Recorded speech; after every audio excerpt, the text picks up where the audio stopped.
আসসালামু আলাইকুম রহমতুল্লাহি ওবরাকাতু।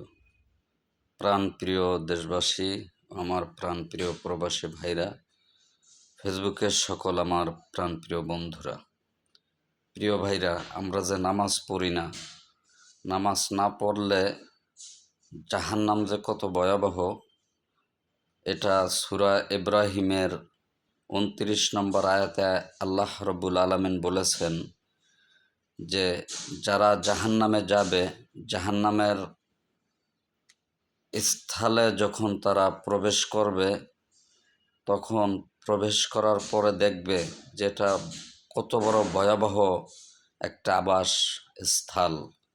সেখানে তারা অনন্তকাল থাকবে, শুরু হবে, শেষ নাই। প্রিয় ভাইরা, আল্লাহ রব্বুল আলামিন যেন আমাদের সকলকে এই জাহান্নামের আগুন থেকে যেন হেফাজত করেন, আমরা যেন ঈমান নিয়ে কবরে যেতে পারি।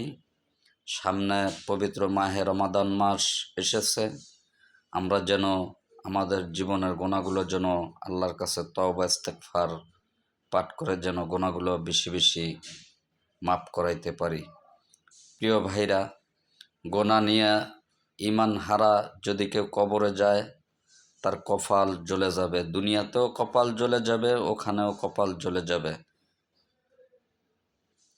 যেহেতু আল্লাহ রাব্বুল আলামিন সূরা ইব্রাহিমের ২৯ নম্বর আয়াতে বলে দিয়েছেন ভয়াবহ পরিস্থিতি জাহান্নামের, আল্লাহ তাআলা আমাদের সকলকে যেন মাফ করেন, আমিন।